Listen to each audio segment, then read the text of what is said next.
Okay, since I'm not always going to be available for every raid, and people have asked, I should show people how to do things. So here are the 3 druid skip buttons in Twisted Castle. Obviously, this is I can show you how to solo it too, but it's dependent on. Oh, so you go through this door. Um, well, let's just try this again since this isn't a true instance. Go backwards a bit. Yeah, people have asked, so let me show you how to. If people are interested in like full solo, I will do one. But for now, the 3 druid skip buttons. Just gonna run backwards here a little bit.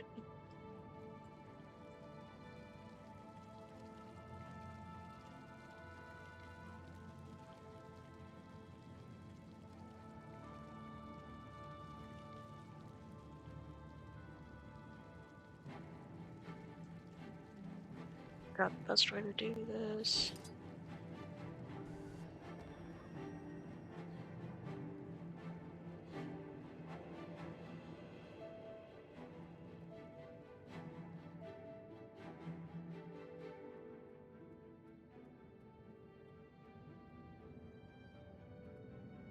Okay. So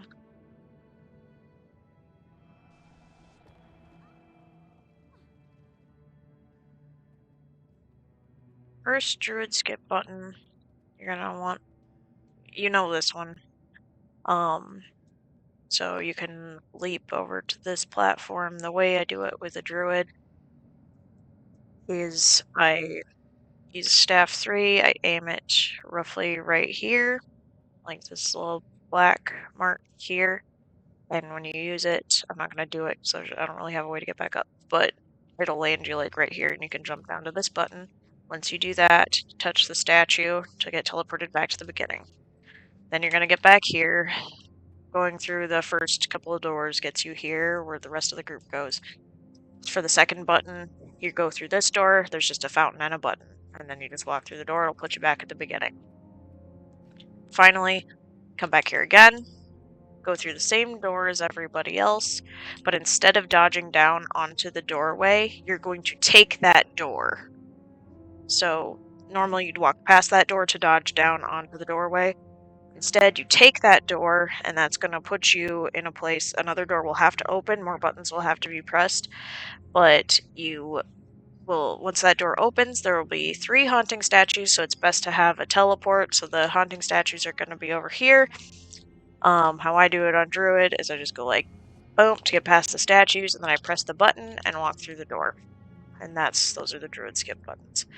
I will film this the next time I'm doing it, but pugs don't often let me do all of the buttons, but that's how you do all the buttons. Okay, let's go over a few more jobs.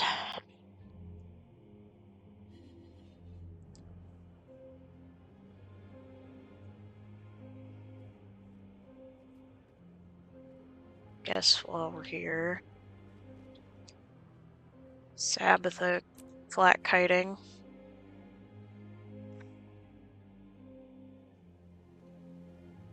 Where you need to stand, roughly.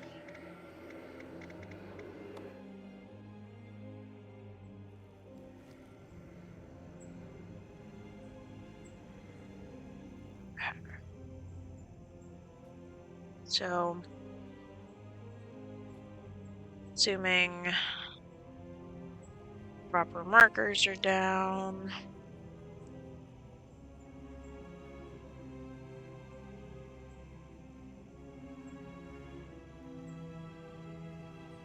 We're gonna rush in.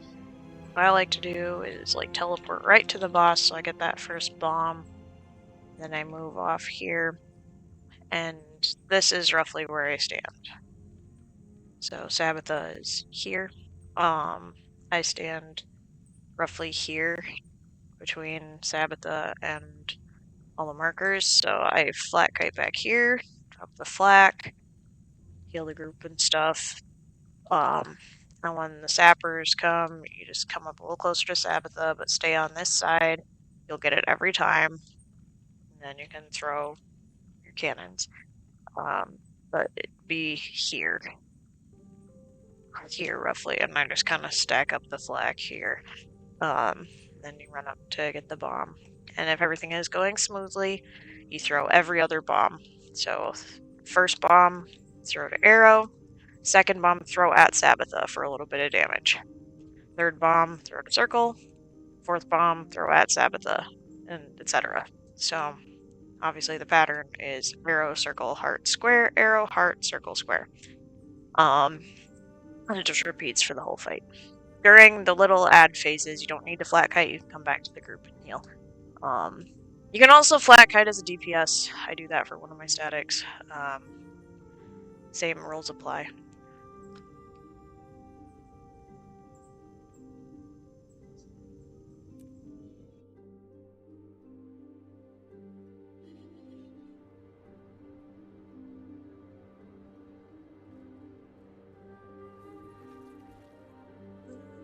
Let's see. Other jobs.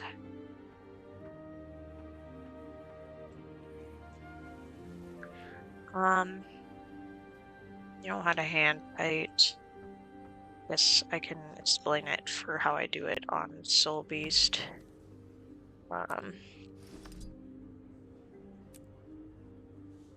So basically, you've got this sword block.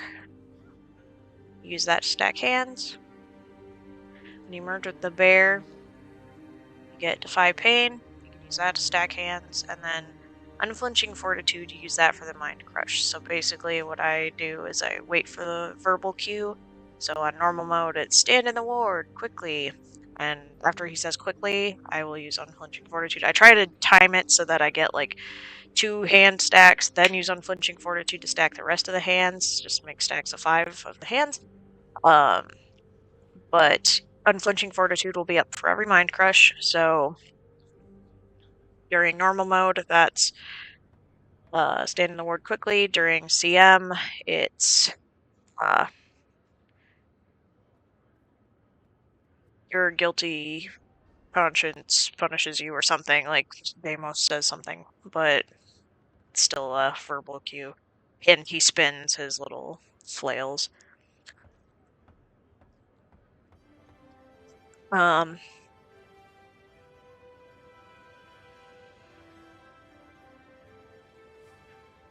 Be on this anymore. Just swap back to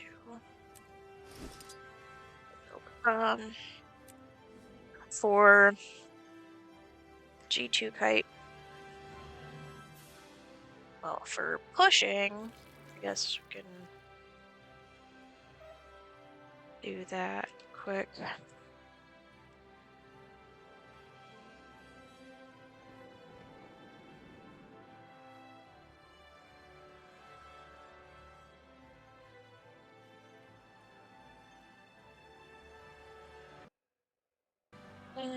Okay, so pushing.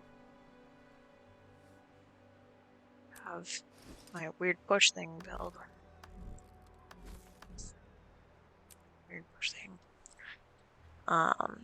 Which has a longbow. And it is a druid, so you get the extra push.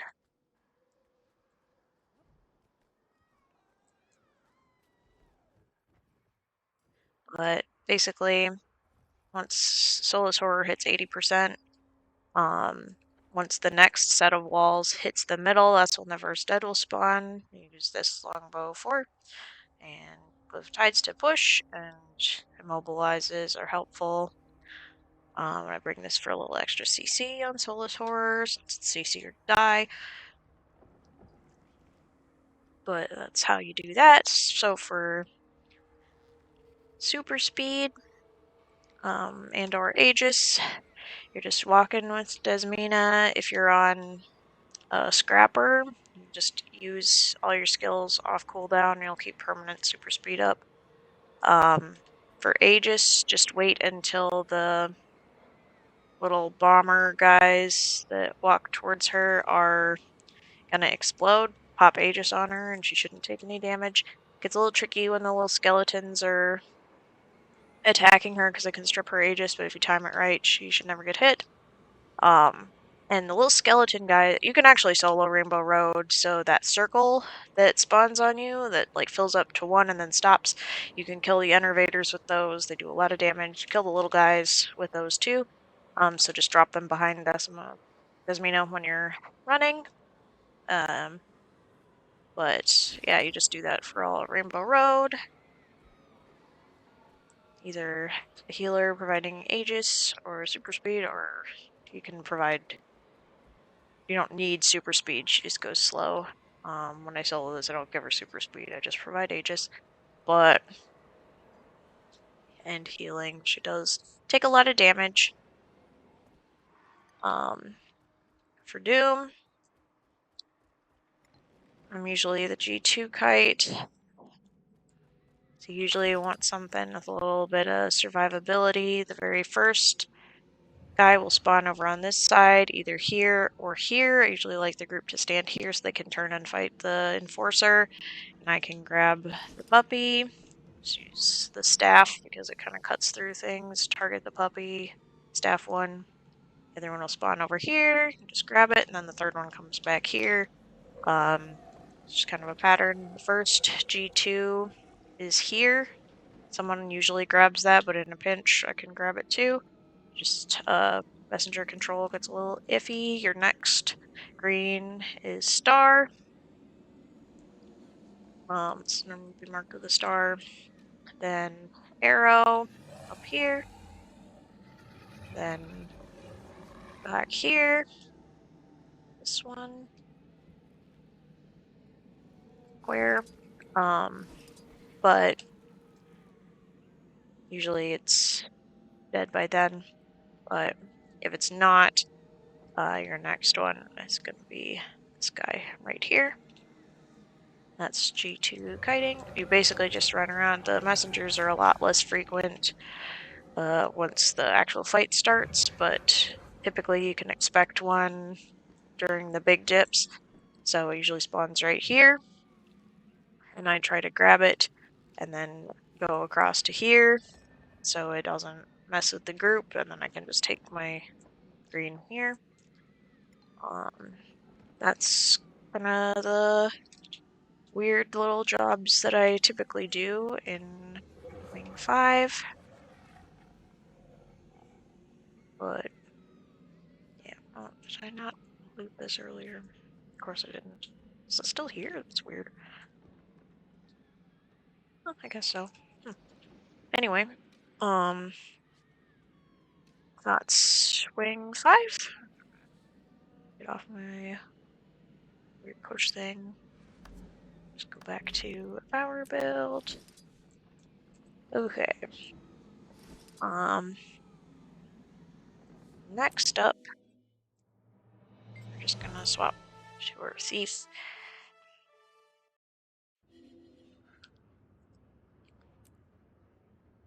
What's this? Okay, in Wing 6, I am always the kiter in all of my groups. I know someone's gonna steal this job from me eventually, but it largely seems to be the most safe of all my jobs because nobody seems to want to do this.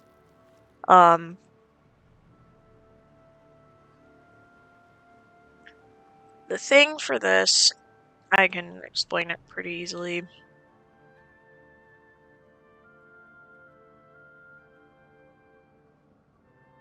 Standing here. Okay, so on any given platform, it's triangular shaped like this. You're going to want to stand in these little blue sections. And the little guys are going to spawn in the corners, the slugs, and you just want to kill those. How I do it is I just use Deadeye's Mark on them, and then the F2 skill that it gives me. F1, F2, and they die. If they happen to not die, I just shoot them a couple times and they're dead, but most of the time they die with F1, F2. Keep an eye on Kadim. Most of his attacks are not going to touch you. So he does like a little line of 3 fireballs and will shoot those. Those will not hit you. Stay off the lines because those have fire sharks. But when he does a big cluster, just all you have to do is dodge to this other side. It's hard when we're turning like this, but dodge to this other side and then just carry on. And dodge back when he does it again. If you get a red circle underneath you, you can just dodge out of that. And assuming the CC is fine, when you get a red circle, you can move to the next platform.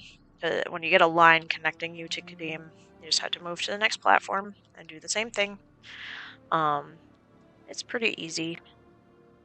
As long as you know what to look out for, you'll never get hit by anything. It can get a little spicy if groups aren't CCing the big monsters, because those things hit you as well, especially the destroyer. That will spawn little ads on you, and you gotta kill those too. You can kill them pretty easily as long as you focus them down. But yeah, that's how I do that. And I just run back to the middle with my little thief portal, and yeah, that's how I do that. I usually do a portal for the second portal for the final phase. But yeah, I'm the dedicated Kadim kite in all my statics. No one's tried to take that job from me yet, but that day will come, I'm sure. So that's wing 6 basically.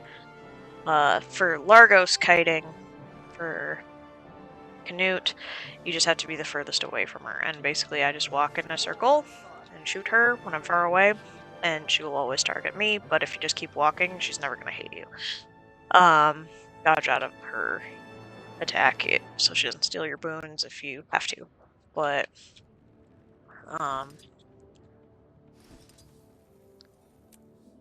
for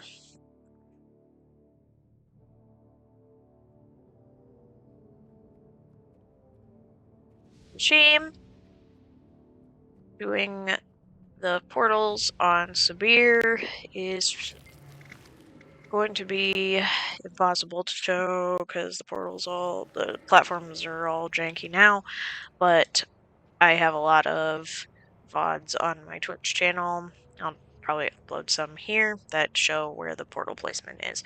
Look for any of my off patrol runs. But as far as pylon kiting,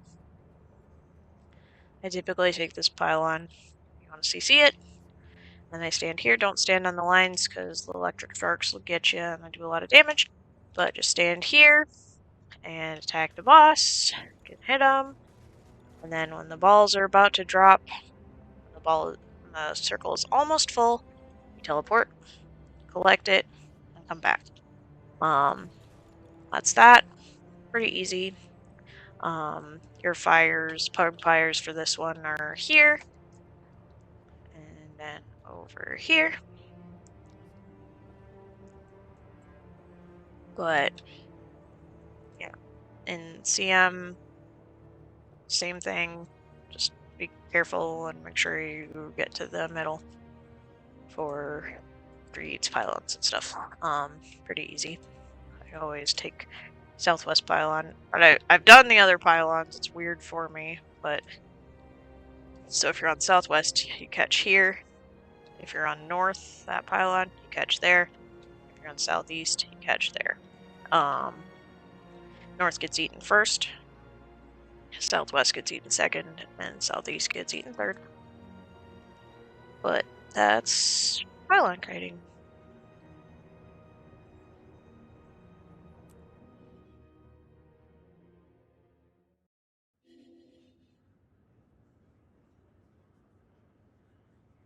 Other weird jobs that I do are typically in Wing 8. Oops. And As reluctant as I am to give those up, I'll give them up if people want them.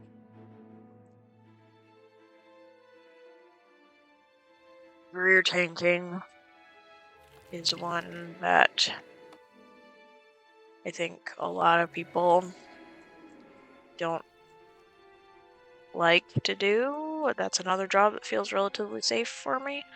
But basically, he's kind of a proximity plus tank. So when the group is first over here fighting Gree, or Reek, whatever the case may be, I start when Gree is about to disappear, at whatever percentage, depending on the phase, I start to get Greer's attention, and I just stay in his line of sight always. So he pays attention to me. I do this on a Scourge because I can provide boons to the group with my shade, sand, shade, whatever things. Sandy boys. The big Greer attacks that you have to look out for is the tank. His stomps kind of hurt, so I just kind of keep jumping, and I make sure I'm healed for those, but he puts the wave, like, right on you, so as long as you're jumping, you won't get hit by it. And actually, I don't think you even need to be jumping to avoid it, because it radiates outwards, and it doesn't happen, like, right at the point where you are, and he will be targeting you. The more stacks he gets, the more he hurts. I have done it in not super tanky gear before, but it is spicy if he gets a lot of stacks. So just be mindful of that. It's okay to be tanky. But yeah, that's Greer. Pretty easy when we do it with our strategy, I think.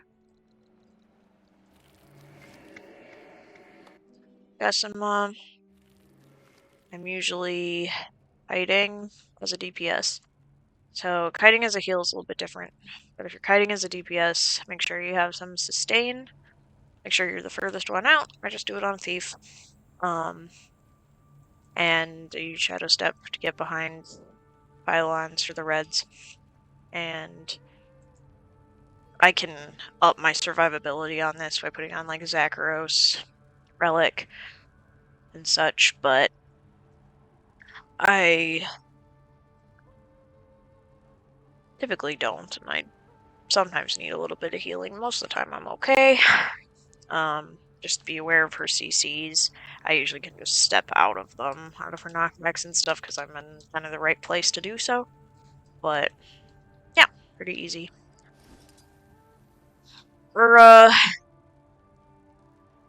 Yeah, I do a lot of mechanics on Ura.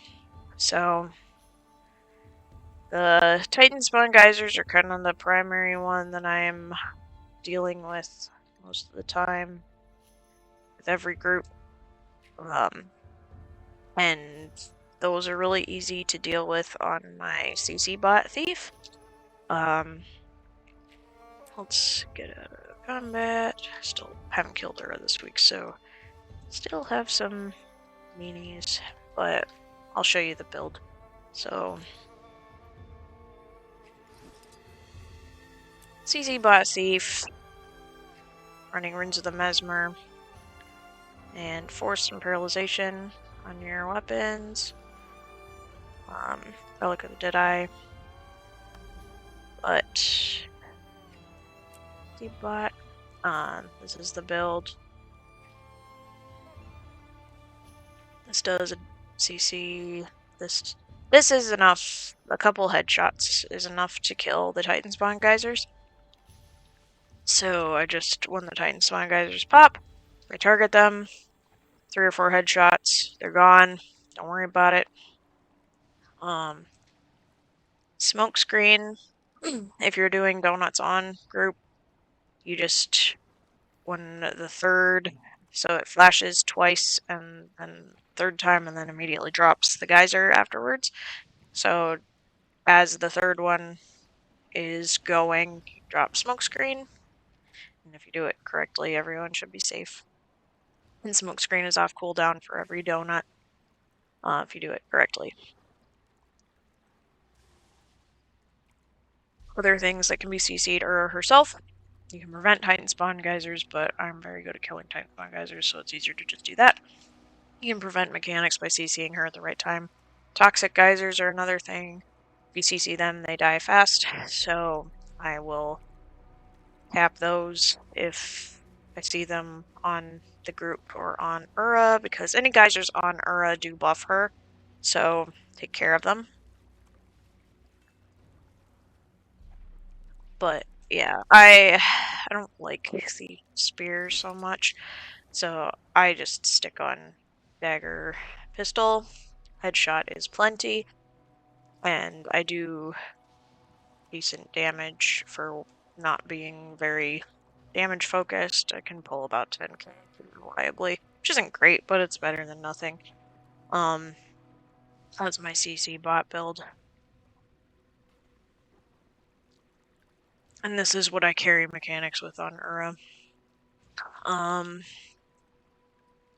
Bloodstones. But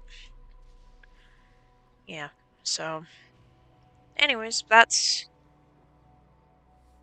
how most of my regular jobs work. Hope this helps. I will film during actual encounters in the future, but thanks for watching.